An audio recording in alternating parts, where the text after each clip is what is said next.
आखिर अपनों का क्या कसूर है? हो सकता है कि इसी का नाम हो जिंदगी, और शायद इसका ये भी एक दस्तूर है। तो गुजराती કેટલા છે અહીંયા ગુજરાતી?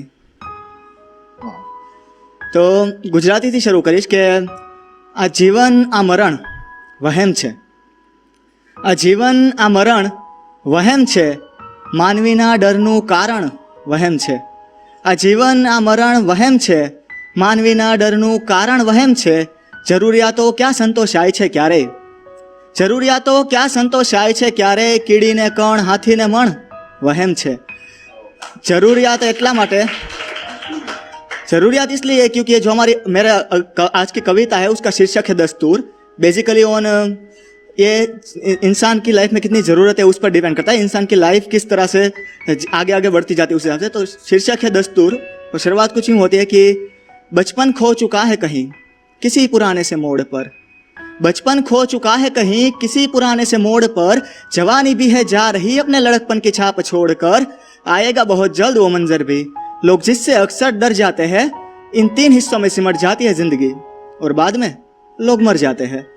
क्या यह है जिंदगी जिसके लिए तुम इतने आतुर थे? क्या लगता है तुम्हें कि जिंदगी के बस इतने ही दस्तूर थे कि जब अस्पताल से तुम अपने घर किसी रेशम के कपड़े में लिपट कर आते हो, जब थोड़े बड़े होकर नर्सरी ने यूनिफॉर्म में सिमट कर जाते हो, तब सपनों को देखने की शुरुआत होती है, क्या करना है से क्या नहीं तक की सारी बात होती है। तुम्हें लगेगी वो नादानी सारी, लगेगा सब आसान है, कभी कोई चेहरा दिखेगा तो सवाल भी होगा कि इतना क्यों परेशान है। तुम मुझसे पूछोगे उसकी बेबसी की वजह, कुछ दिनों तक दिखता रहेगा वो चेहरा ही हर जगह, फिर भी लाख कोशिशों के बाद भी तुम उसको समझ नहीं पाओगे, कोशिश करना चाहोगे फिर भी पकड़ तुम उसकी दुखती नस नहीं पाओगे। तब आखिरकार वो कह देगा कि बेटा तुम अभी बच्चे हो, उम्र पड़ी है सारी अभी, ये दुनियादारी समझने में तुम अभी कच्चे हो। तब लगेगा कि ये क्या नशा है जिसका कि ये बगैर ही इतना फितूर है, पर अभी बच्चे हो ना तो नहीं समझोगे कि जिंदगी के क्या दस्तूर है। उसके बाद जब तुम अपना कदम रखोगे उस लड़कपन वाली जवानी में, तब रुख बदलेगा सारा माहौल, एक मोड़ आएगा कहानी में, जब तुम्हारे सपने तुम्हें तुम्हारी की आंखों के सामने टूटते नजर आएंगे, जब तुम्हारे अपने तुम्हारे अपनों की रूठने की खबर लाएंगे, और कुछ वक्त के बाद दिलों का टूटना भी होगा। सोचा नहीं होगा ना वैसे लोगों का साथ छूटना भी होगा, बाद में बदलते वक्त का बहाना लेकर तुम भी बदल जाओगे, रोना धोना जिद उम्मीद सब छोड़कर तुम भी संभल जाओगे।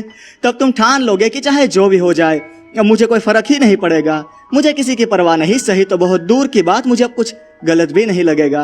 लाजमी है ऐसा लगना, क्या करे जिंदगी की कहानी का दौर है।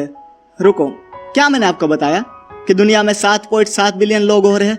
फिर आएगा नया चेहरा, फिर से तुम पिघल जाओगे, दर्द सारे महसूस है ना तुम्हें, फिर भी उसी राह निकल जाओगे। पर कहानी इस बार नहीं होगी प्यार के साथ साथ जिम्मेदारियां भी कहीं होगी, क्योंकि पिछली नाकामी से हार कर, सारी ख्वाहिशों को बेरहमी से मार कर तुम कुछ कर दिखाने की जिद पर जोड़े थे।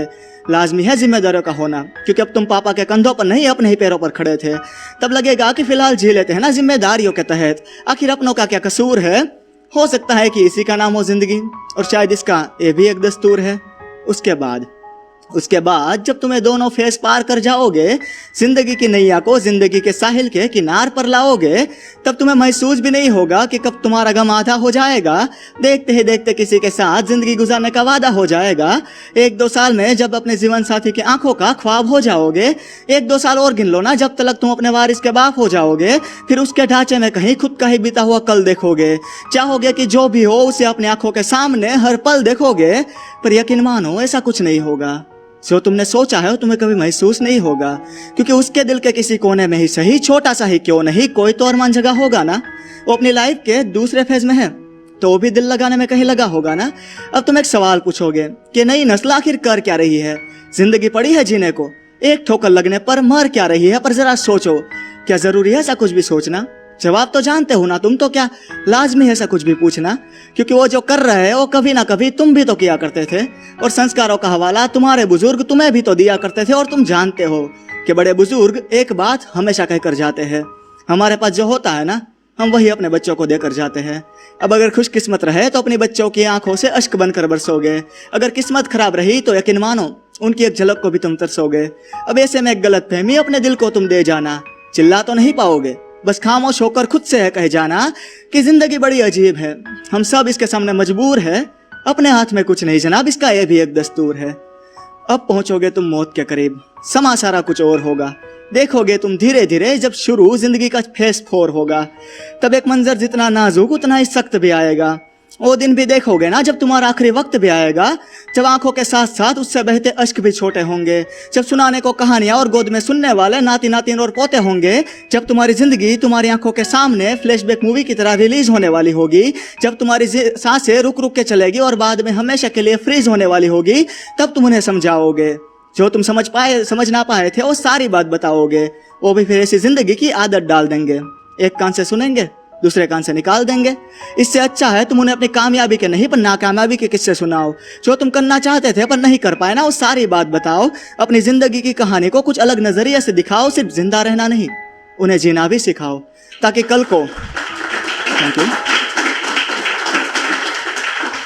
को जब वो अपनी गोद से जब वो तुम्हारी गोद से निकलकर अपने पैरों पर खड़ा हो, जब जिम्मेदारियां छोटी लगे पर हौसला बड़ा हो, जब अपनी हार को हराने वो बिन हथियार लड़ा हो, जब अपने सपनों के पीछे वो जी जान लगा कर पड़ा हो, तब अपने आप को अंदर ही अंदर कहीं मार ना दे, अपने आप को जिम्मेदारियों के ढांचे में यूं उतार ना दे कि कुछ कर जाने का जज्बा उसमें फिर ना जगे। तुम भी नहीं चाहोगे ना कि अगर से बाद उसे भी ऐसा लगने लगे कि हम सब और कुछ नहीं, बस कुछ बेमतलब के मजदूर है उस कॉर्पोरेट जॉब के जिसका नाम है जिंदगी, और उसके अपने अलग ही दस्तूर है।